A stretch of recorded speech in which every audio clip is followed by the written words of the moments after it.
I'm going to let the table host do that, and we're going to keep moving right along.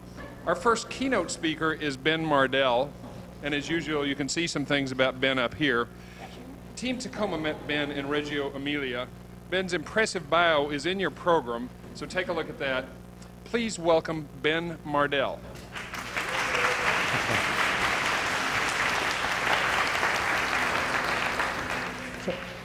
Good morning. Can you hear me okay? Yes. Yeah, okay, great. So I've been in early childhood education since 1983, so I have a certain perspective to be able to say what's happening in this room today is pretty phenomenal, that people from all different sectors of a city coming together, people from politics, from the arts, culture, businesses, from education, to really think about how to make your city better for young children. And I think that's just wonderful. I traveled from the East Coast to give one piece of advice, but hearing the lightning talks, talking to people at the Children's Museum, hearing your what ifs, I realized that I don't really need to give that advice, that you've already embraced, that in order to, the effort to make your city a better place for children should really be something that you do with children, not to children or for children, that it involves embracing children as citizens. Because the notion of children as citizens is maybe a little bit strange to some people, thinking children as citizens of the here and now, not hypothetical citizens or citizens in training or citizens of the future, but citizens in the moment. I want to explain to you what I mean by the fact that young children are citizens, and then talk to you about a couple of examples of where that's being actualized and how treating children as citizens changes both their relationship with their community, with their city, but also can help change a community's relationship with children. So let me start by telling you about what I mean by children as citizens and share a story with you from when I first started working in early education in 1983. And I was working in a community-based center in Boston, and before I had that job, I really hadn't had a lot of interactions with 3-year-olds. I was an economics major in college, actually. And I remember being with these kids and being struck about how smart they were, you know, how creative they were in the block area, what incredible ideas they had about how the world worked, how empathetic they could be with their classmates and with teachers. And I'd be having conversations with these kids, and I'd forget that they were 3 years old. You know, they were just people. They were really big. And then one morning, I was walking down the main street of the neighborhood that I was living in, and I ran into one of my students with her family. And back at the center, this was a very confident, outspoken young person, but in that moment of seeing her teacher out of context, she shrunk. You know, she hid behind her mother's leg, she was really shy, and she seemed so small. And over the last 30 years, I've seen this paradox about young children, that they can both be very big and also small at the same time. By very big, I mean they can be incredibly creative, thoughtful, empathetic, and by small, they're very little in terms of their size, but also very dependent on adults. And I've realized that it's the context that makes them either big or small, both to themselves and to the adults around them. So let me share with you 2 examples of kids first being small and then being big.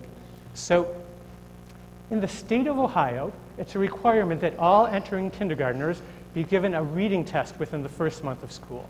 And this is from last year's test. As an example, they get some information about animals, some text, and some illustrations, and then they're asked to answer some multiple choice questions about what they've just read. Now, the educators in the room are probably wondering, well, what happens when kids come to you for help? Because certainly most kindergartners can't read, and so they're going to ask questions. Can you help me? And this is what you're supposed to be told. Students should read the text independently. If a student cannot read a word and asks for help, tell that student, do the best you can, or think about your reading strategies. Okay, so you know that most kindergartners' reading strategies is to ask their mom and dad to help them to read the book, right? Okay. But the humor stops here, because what people tell me in Ohio, the teachers in Ohio tell you, is what happens is that kids put their heads down on the desk. Some start to cry. Some are so stressed that they wet themselves. So in the first month of their encounter with public school education, they are meant and made to feel so small. But folks in Ohio, it doesn't have to be this way. I mean, if you don't need to think very hard about how to build on children's strengths to help them learn. So let me give you a more positive example. It comes from this wonderful Italian town in Reggio Emilia, and this is at an opening of an international photo exhibition, the people are like you. They're looking up at a podium of people introducing this exhibition, and I want you to concentrate on our photographer here, and this 5-year-old guy, and just think of a word that you would use to describe him, and shout out. And what? Powerful, bold, confident, engaged, free. This guy is here because he and his classmates' work are being displayed at this international photography exhibit, but he's also here as a representative. He's a citizen of his city, and he's documenting the beginning of the conference. So treated as a citizen, he is big. So why is it important to treat children as citizens, to see them that they are citizens? Well, clearly in my mind, it's the right thing to do. And that is embraced by the United Nations Convention on the Rights of the Child, where Article 12 talks about how the child has the right to express themselves freely in all matters that affect them. And Article 31 that says that children have the right to play and also to engage freely in the cultural life of their city, of their community, that they have the rights to be citizens, to be part of what's going on. So it's the right thing to do, but there are also some utilitarian reasons to say that children are citizens. I found in my work as an educator that when you engage children and allow them to have, like what Derek and did in asking them what they felt about their community, it can be the basis of some really compelling curriculum, opening up lots of possibilities for learning. It can be the basis of some really meaningful professional development for teachers when they feel that they're being part of something bigger. But I'm going to talk about 2 other reasons why I think it's important to engage children as citizens. The first is that it changes and influences children's relationship with their city, and also it changes and influences a city's relationship with children. And I just want to talk about why I feel those 2 reasons are important. So if you read the newspaper today, of course I read the Tribune, you open it up and you are struck once again by the challenging world children are going to inherit when they grow up. And in order to embrace those challenges, I think it's clear that they need to have strong academic skills. They also are going to need to be able to collaborate, communicate, think critically, but they also need to have a sense of belonging. They need to have the sense of belonging because you take care of what you care about. And they're going to need to be motivated to tackle these problems that we all know are pressing and immense. And there's several ways that we can create the sense of belonging with children. First, we can create a sense that we all have something in common. That's one way to create a sense of belonging. In Boston, we would say that we're all Red Sox fans. I guess here you would say that you're all Seahawk fans, right? And that creates a sense of community and belonging. You could have a sense of that there's an adversary out there. In Boston, this is the Yankees suck phenomenon. I guess here you'd probably substitute the 49ers, right? But that's another way to create a sense of belonging. But I think the more positive way is to create a sense that we have something that we are working together for. And that's why you're all in this room, because you're working to make the city a better place for children. And having children be engaged in that is a way to have them have a sense of belonging and caring. And I choose the city as a unit of analysis very intentionally, because 3-, 4-, and 5-year-olds are in a developmental place where they're just beginning to look beyond their immediate surroundings. They're just beginning to take an interest in the wider world beyond their families. And we all know that that wider world is a very big place and a very complex place. So the city, their community, can be the perfect unit of analysis for them to begin to interact with, to begin to form relationships with, to begin to take action with, to begin to care about, and thus nurturing what educators call global competence, of people who have those academic skills, who have those cognitive skills, but also the disposition to take action on the problems that they see before them. Okay, so that's why it's important to develop, nurture children's relationship with their city. The reason city and I want to nurture the city's relationship, a community's relationship with young children is, well, what I've seen over the last 32 years in early education. We're at a point now that's really, in some ways, both remarkable to me, but also frustrating. Because I hear and read about early childhood education in the paper much more than I did 30, 20, 15 years ago. I mean, political leaders, but business leaders, military leaders, the president, people from both sides of the political aisle are talking about the importance of early childhood education. And while there's been some changes and some advances, you know, universal pre-kindergarten is springing up all over the place, the reality in the field is that in terms of funding, things haven't changed that much since I started working, certainly since the Great Recession of 2008. I mean, we have universal pre-K, but often money for that comes from community-based centers. We're giving more money to 4-year-olds, but we take that money away from 2-year-olds. We haven't reached the tipping point in our country where we both embrace but really act. Somebody said, you know, put our money where our mouth is, to take that action, to really provide the adequate resources that it takes to nurture, to care for, and to educate all our young children. And I feel, as people have talked about here, that one of the ways to do that is to really build a community's understanding and relationship with their young children. So the kids that are walking down the street aren't somebody else's kids, but they're Tacoma's kids, they're our kids. And so that's why I think this is important. So let me give you a couple of examples of how this can work from out in my work on the East Coast. And the first example comes from the Boston Public Schools and is called the Our Boston Project. A little bit of context. The Boston Public Schools demographics are very similar to, I imagine, many urban cities, probably similar to Tacoma in terms of who goes to the Boston Public Schools. Last year, we implemented a new kindergarten curriculum that I would say is more developmentally appropriate, more hands-on, has more student choice and active learning. And it involves 4 large thematic units during the curriculum. And one of the curricular units is called construction, and the Our Boston unit is part of the construction unit. And for the Our Boston project, all kindergartners in the city got a letter from our new mayor, out of control, where am I? Okay, from our new mayor, Marty Walsh.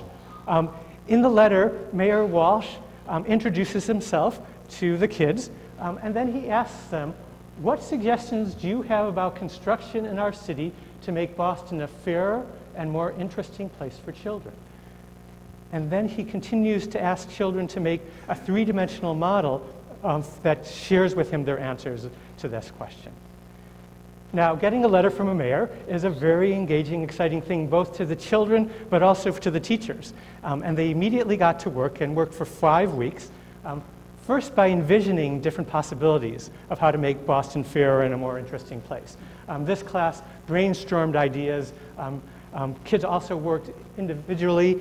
Some of their ideas were fanciful, that you can have roller coasters that take you everywhere, but also more pragmatic, that everyone needs a house, so we need more housing in Boston. Oh. They then did some research. There were some experts, architects and builders who were invited into the school to help kids learn more about construction. Of course, they read books and looked at maps to get their ideas. And once they had done their research, they planned and made plans for what their model should look like. And when a class had agreed on their plans, they then executed their plans, working in small groups, building teams we called them, to select the materials for their models, to put the models together, to paint the models, to make clay figurines that would populate their models, to make different signs to explain to people what was in their models. And then after the models were done, teachers photographed the models and sent them to City Hall. And let me show you a couple of examples. So last winter was a very long and harsh winter in Boston, and many kids, it was days and weeks that they weren't able to play outside. So at the Ellis School, children designed an indoor playground that had sandboxes and swings and a track the kids could run around, and it was covered by a roof with solar panels. And I thought that was a great idea. At the Elliott School, the kids had an idea to have all the Boston major sports teams play in one building. It was a 4-story structure with a retractable roof and an elevator, and I love their sales pitch. They said, "No other city has this, and we think it would be awesome and make Boston even greater than it is already." So they know about sales at the Elliott. At the Roosevelt, the kids considered a local park and thought of ways to make the equipment more handicap accessible.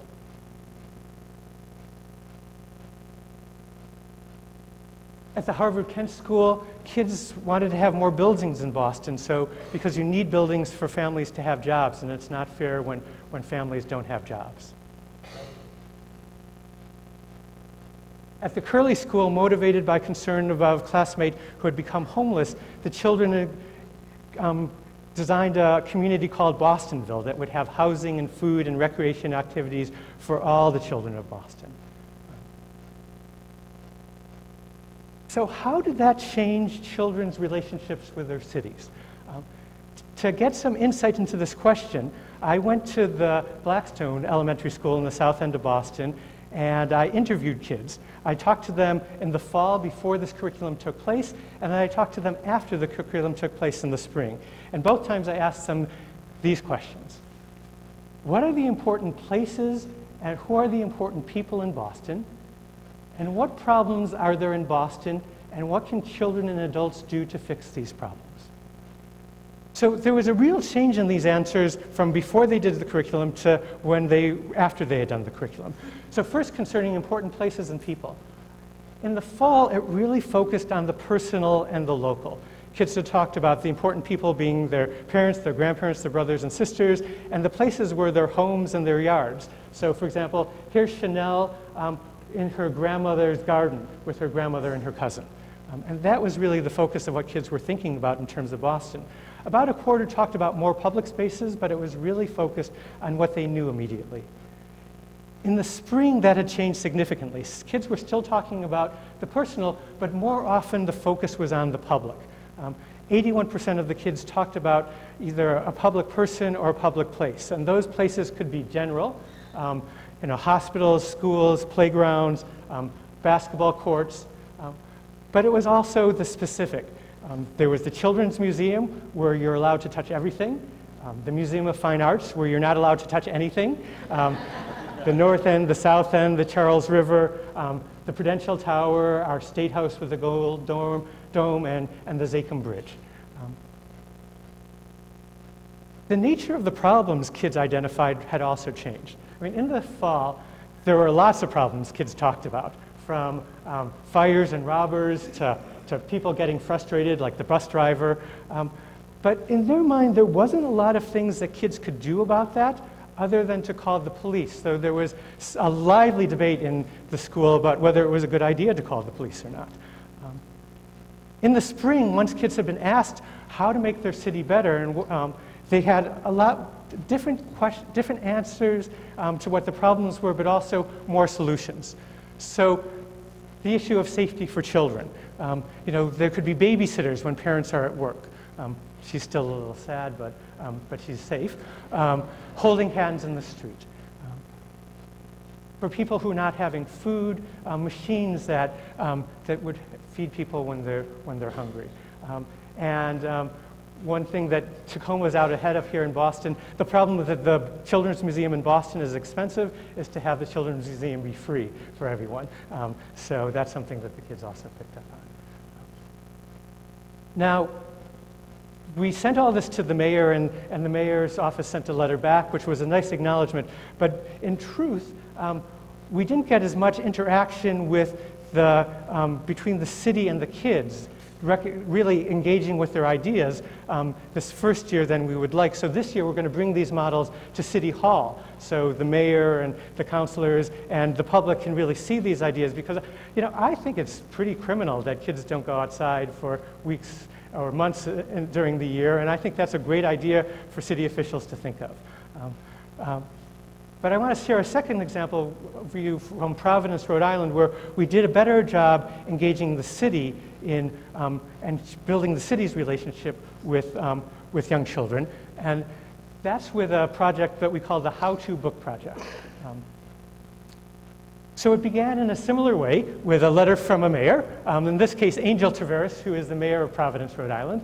And in this case, Mayor Traveris invited children to make how-to books. Books about something that they're good at, that they would then share with other kids and adults to help them learn about their ideas. So this is Leah Ramos, and when her teacher Sue explained to her, read her the letter from the mayor, Leah immediately knew what she was going to do. She was going to teach the mayor how to whistle. And Leah, as you might have a sense, she's a very self-confident person. She dictated her ideas to Sue, and she was done. She was finished.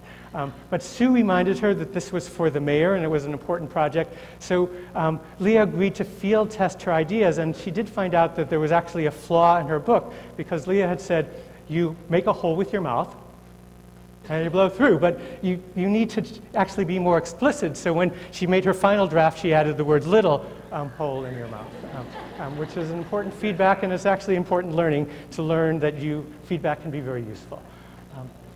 Okay, so all across the state, kids were making how-to books.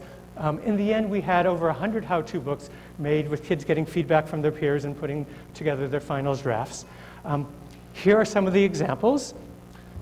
How to make an ark. You need water, a lot of water. How to fly like Superman, how to sing in the living room, how to be a good big brother. And I just want to pause for a moment and say, these are, of course, very cute, but the learning goes beyond cute here, because, like Dean, to make a book about how to fly like Superman, you have to use your imagination. You have to visualize what it's like there to be up in the sky. So he made a page about how to avoid bumping into things when he was flying, and then how to land safely. And that involves a lot of creativity, a lot of thinking, and then to communicate those ideas is cognitively very sophisticated. So all these books were brought to the Providence Children's Museum, where on their Free Friday there was a celebration of children's learning. We blew away the statistics of Free Friday. Their previous high was 450 people. There were almost 700 people who came to celebrate their kids' learning here. And it was just wonderful to see when kids and their families found their books displayed in a public and important venue, how proud they were, how significant it was. It was a lovely event. Some adults also made how-to books. Deborah Gist, the Commissioner of Education in Rhode Island, made a book about how to be Commissioner of Education. It's not as nerdy as it sounds. She actually points out that to be a good Commissioner of Education, you really have to listen, which I think is good advice to any would-be Commissioner of Education. There was just one problem with this event, which was that Mayor Traveris couldn't attend. So we created another event at the Providence Public Library where he could have attended, and Mayor Traveris came. He read his how-to book to the kids, which was How to Be Good at School, which he's an expert at because after attending Head Start, he went on to Harvard College and then Georgetown University, so I think he has certain expertise here. And then he asked, after finishing his book, if anybody had a how-to book that they wanted to read. And here's Leah Ramos. She raised her hand, and she came up and taught the mayor how to whistle. So that was very nice and a nice authentic experience. But I think, to me, what was interesting was afterwards, my colleague Leslie Gell and I got to talk to the mayor about this experience and how he felt about it. And I want to share with you what he said. And I'll tell you this, when you talked about the kids, listen, I don't think at their age I would be able to walk into a room of adults. I mean, I'd be one of the ones to be like clinging to like the adult, and be like, I don't want to go up there. And so when I see that, and I see that confidence, and I see that ability to do that, it just makes me feel very, very good and positive about that future, because you're building you know, you're building that person's personality and that confidence and to stand up and do that. And I'm amazed to see that. I've seen it with kids. I think that's really, to me, that was really important, because then Leslie and I could say to the mayor, you know, yes, of course, you know, it's really great that Leah is learning and getting these pre-literacy skills, but she's also building her self-confidence. She's also learning about how to learn by getting feedback. And we could also say to the mayor at that moment, you know, 4-year-olds can absolutely do these kind of things, but they're more likely to be able to do these kind of things when they have well-trained, committed, and well-compensated teachers. And it might have been a coincidence, but when Mayor Traverse was running for governor recently of Rhode Island, universal pre-kindergarten was one of his main planks in his platform. So I can't take full credit to that, but I think that these kind of authentic experiences, I think, are very important to build that relationship, both between political leaders, but the community as a whole, to get a better sense of why early childhood is important. In fact, I go back to Reggio Emilia, of why I think that it's so important to build a city's relationship to its children. There is a reason why 14 people from Tacoma went to Reggio, and why I was there in Reggio, and why people from around the world go to Reggio Emilia. People consider it really the best early childhood education in the world. Really incredible curriculum that engages children in really fantastic learning opportunities. A professional development system that guarantees a uniformly high standard across classrooms and schools. A beautiful aesthetic sense, because they're Italian. And a city that really embraces kids as citizens. But there's a hard reality to the Reggio schools, which is that they're expensive, right? The people in Reggio Emilia spend a lot on their children.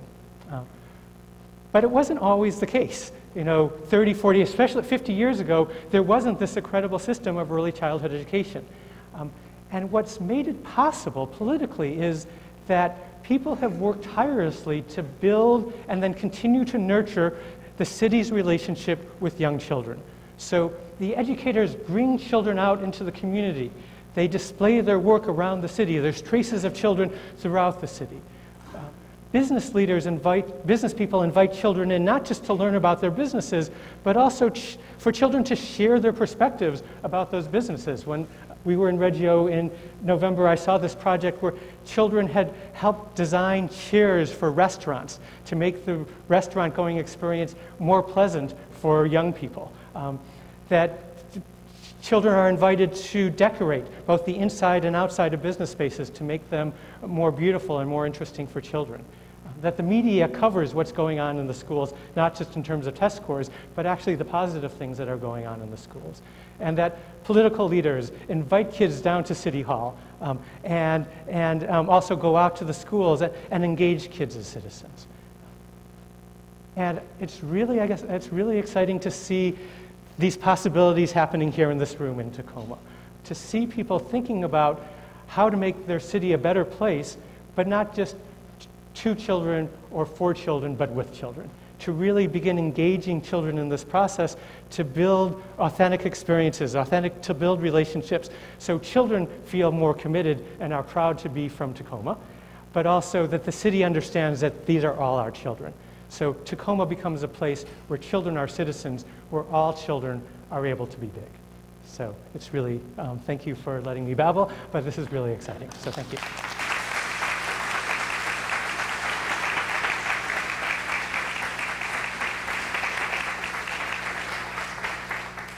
Thank you, Ben. Now it's time for us to have a conversation with Ben. So I want you to begin thinking about questions. I had one to start, if I may. You certainly can. When you look back at Reggio, can you see, or has there been research that establishes the change that that kind of childhood growing up or learning experience makes better citizens? What are the adults in Reggio like after 50 or 60 years? Can you see the residue of the early childhood education in the adults? Well, actually, the Reggio educators for a long time have been resistant to the quantitative measures of outcomes that we often rely on in the United States. And what they would say to visitors when they ask, what's the success of our city, is to say, look around our city. Look at how people participate in the civic process.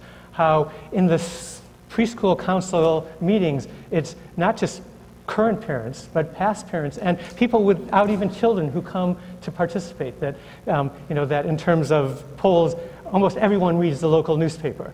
The voting percentages are much higher than they are typically around the world, that people clean up their trash after one another, that there's that level of civic engagement that's really high. Is that your experience? Do you see that as well, personally, just as an American visiting occasionally? Do you see this and believe that? So I was in a coffee shop with a colleague, and obviously I don't speak any Italian, so the guy knew that I was a visitor and asked in his limited English, which is much better than my Italian, why I was there, and I said I was visiting the preschools, and he got all animated. We have the best preschools in the entire world, he told me, and you've got to go to the Diana school, it's fantastic.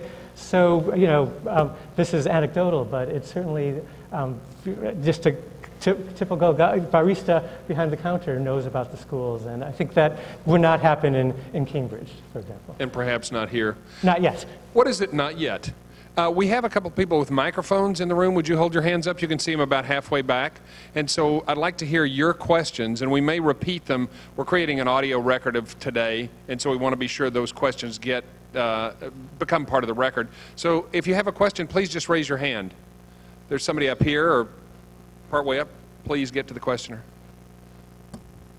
You spoke about the teachers' salaries. Mm-hmm. Earlier, and what do you see in Italy about the regard teachers are held in, if that's a correct sentence, but Yeah, I understand. and how that relates to, and because I think that's a big part of what we consider teaching to be in this country. Can you speak to that a little bit? Well, clearly, I mean, your question is, I think, leading to the fact that when we pay early childhood educators minimum wage, that can't be, it's incredibly difficult to see that as a career, right? What you need, a colleague of mine says it takes 10 years to achieve mastery in a certain field. And if you have turnover rates of 33%, which you have in some sectors of the early childhood field, you're never going to get that level of mastery to build the field to have these experiences. And so, I don't know the exact number, but I know that in the Reggio schools, teachers are paid a living wage, a wage that they're able to afford to have a family, to live in their city in decent housing, to go out to dinner occasionally. And so that's incredibly important. That's one of the, I think, exciting things about universal pre-K is, when I started as a 3- and 4-year-old teacher, there's, to be paid a public school teacher salary, which is not going to make you rich, but at least will allow you to raise a family. That was unheard of. So I think can be an important change, but that certainly has not been the experience of people in community centers, family home providers who do incredible jobs with their kids. That's why we need more resources. Can I ask a corollary question to that, which is, in the rest of Italy or in other developed countries, pay and respect, those kinds of things for early childhood education, is it greater across Italy, or is Reggio an exception? Is it greater in Europe? Right. Well, so let me just start with Italy. I think that Italians love kids. And so you see that historically, that actually at the beginning of the 1900s, there was laws passed to enshrine the fact that in the Italian Constitution, it says that children are citizens. And that there has been a long-standing tradition of funding birth through 6-year-old care. And so the concern, the respect for kids has come out of Rome in the national government. Now what happens in Reggio is that then the municipality kicks in an even greater share of resources. In terms of your question about Europe, I don't have a handle on everywhere, but in some places I visited, Scandinavia in particular, really, I think has a much more family-friendly policies in terms of parental leave and both maternal and paternal leave, even before the baby is born. So you're not going to work 9 months pregnant, so that's something that I've seen in other advanced countries. Yeah. Okay, more questions. There's one up here. Let's start over here first. Drew, go ahead. So you spoke briefly about their aversion toward outcome metrics or, constantly focusing on data. And obviously I'm a little biased because I think it takes our attention off of where we need to put it, which is on people and processes and what's right in front of us. Can you expand on that a little bit of maybe what you're seeing that's working in that methodology, and maybe what could help change our framework? So it's not that, that the Reggio teachers are averse to what we would call assessment. They recognize that assessment, knowing where kids are and what they're thinking and doing and what they're learning, is incredibly important. It's a fundamental part of a job of teaching. And so they've created a tool they call documentation, where they use to really better listen to kids, to better understand where kids are, but also use documentation, more qualitative measures, to show the process of learning. That they would say that you don't need a proxy of a number which is a proxy of learning to tell you what kind of learning has happened at the end of an experience. But you can see during the learning experience what is happening. So how kids are collaborating with each other, what ideas they're having, and following through on that. And then they create some really interesting documentation that can be shared more publicly of visual essays that demonstrate both to the public but also to other educators and explain and expand on the learning process. That said, I think they've been asked for now 35 years by Americans, so what's the quantitative measure outcome? And so they finally relented, and James Heckman, who's a Nobel Prize winning economist, is finishing up a study on more quantitative outcome measures from the Reggio approach, which I know will be coming out in the next few months. So for I guess the Arnie Duncans of the world who need those numbers, and I don't sit in his chair, so I can't speak to, would qualitative measures ever be enough for him? But he seems to want those numbers. We'll have some numbers to give to folks. So. I wanted to ask, again, jumping off a question here, from a parent perspective, you talked about they do the documentation, they share some of these things with the public for a sense of what's going on in the schools. What does a parent see? Are there, and early childhood education is different, but what would a parent see that says what the quality of learning is? So they would see some of these documentation that is up on the walls, actually, that they could come and see their children's ideas, their children's work. It's more than, I think it's a little bit different than in American schools. We often do displays, and I mean, in the most extreme sense of display, it's going to be Halloween, and everyone draws a pumpkin, and we put it up, and you can see the children's work. But here it goes beyond that, because first, not all the pumpkins would look alike in Reggio Emilia. But second, you would also hear the children's thinking about why they drew the pumpkins. My pumpkin is purple because I think that it's important because my friend Sonia loves purple, so I think there should be a purple pumpkin.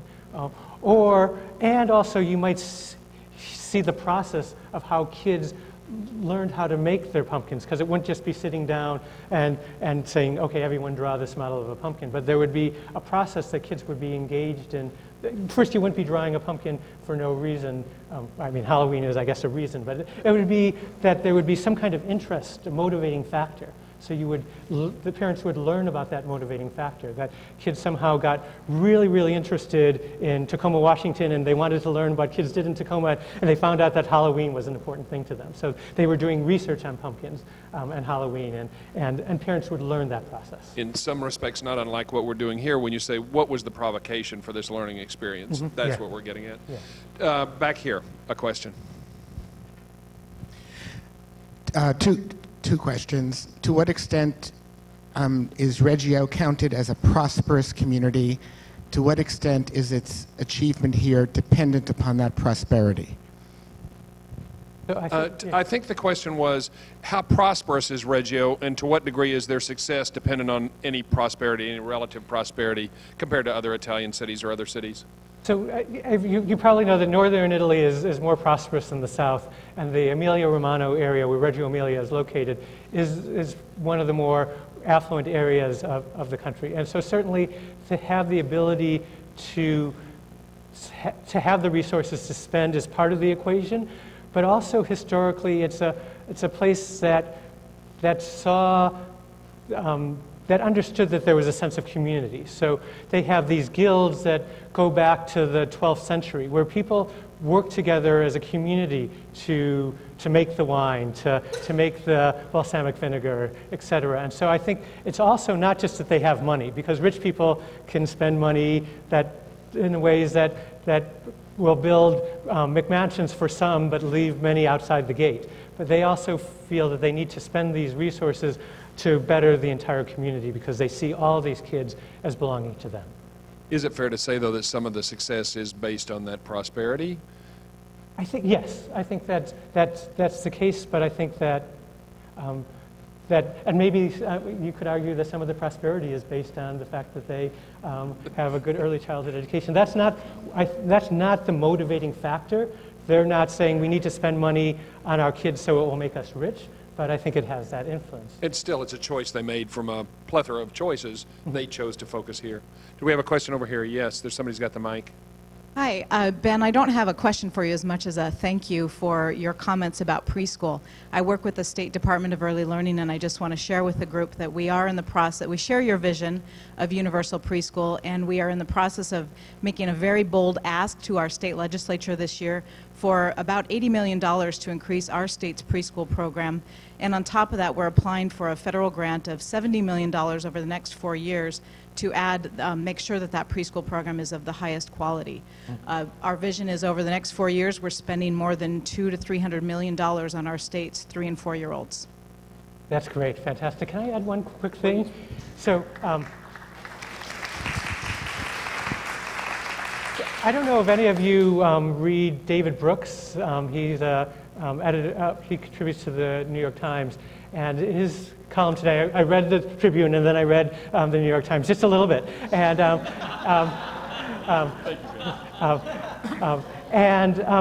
he basically, his argument today in his column was, get over it.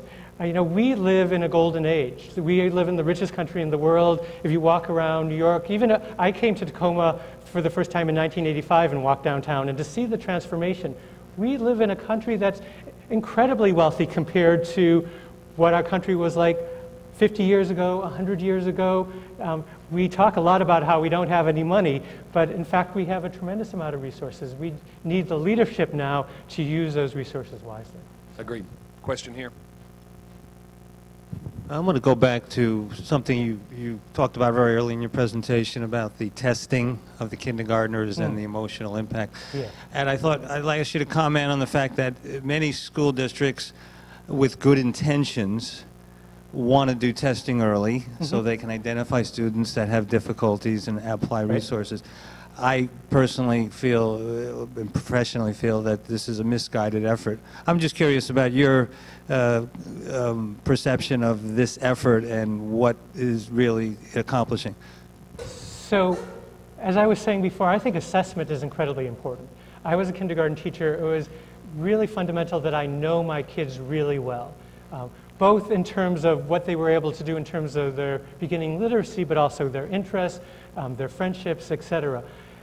What they're doing in Ohio as a kindergarten teacher would be meaningless to me, because there will be a few kids who will do well on this test, and after a month I should already know which of my kindergartners are very precocious and are able to start reading, and then, you know, for the rest of them I don't need to make them feel bad. What I do need to do after I establish a relationship with them is to sit down with them with a book and to see how, you know, do they understand that a book starts from the beginning of the cover? Do they track from right to left? There's all kinds of assessments that are more local that would provide me with a lot more information than this kind of standardized test. That said, I appreciate the need perhaps for a policymaker to do some kind of, I mean, we love data now, right? And we love big data, and we want to have an understanding of what the 4-year-olds in Washington can do and the 5-year-olds, and to track whether our resources are being put to good use. But I would say to these policymakers, go take a statistics class, because in their beginning statistics class, they will learn that there's something called sampling. In sampling, you take a cross-section of a group. To find out our opinions here, we wouldn't need for all of you to take a test. We would asked 30 of you or 50 of you. I actually haven't taken statistics for a long time, so I forget the exact number. But for a policymaker to get a sense of how kids are doing in preschool in terms of literacy, how they're doing in first grade, how they're doing in third grade, we don't need to make all kindergartners feel miserable at the beginning of the year. We could take a subsection of them, they could get the data we need, and we could do other kinds of assessments to help teachers better children's learning. That was a long answer to that question. But. Another question over here. Somebody have a mic right behind you? And we've got one here. I'm sorry. Why don't you go ahead, and then we'll pick up here in just a moment. Go ahead. I'm sorry. I work with youth with developmental and mental health issues, and there's a lot of conversations that looks like these are normally developing children. Any comments, observations about how the community moves in and supports families, children that have struggles? The youth that I work with, they're often very isolated and resources are limited. She's asking about how community comes around children with developmental disabilities or mental health issues and how that might work. Go ahead. So two things. One is that a number of the classroom examples I showed, models, are integrated settings. So typically developing kids along with kids with identified special needs. And that's getting to be a bigger and bigger push in the Boston area.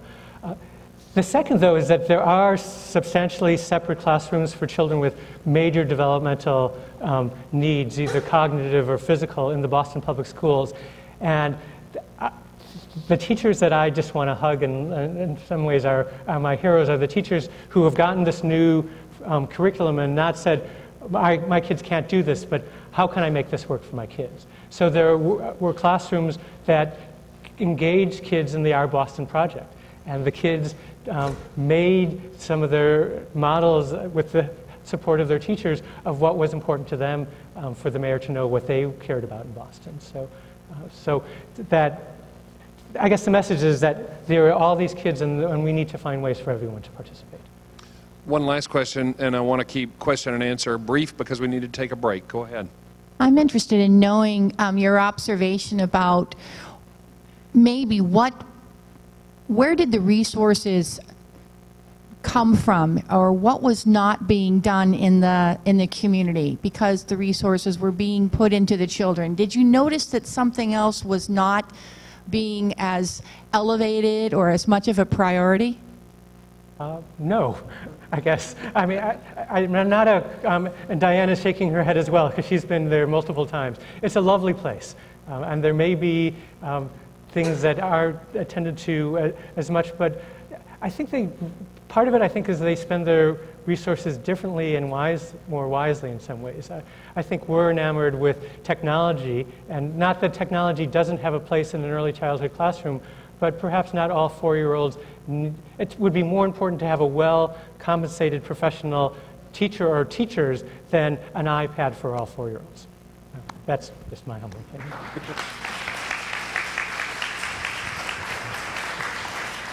I want to thank Ben.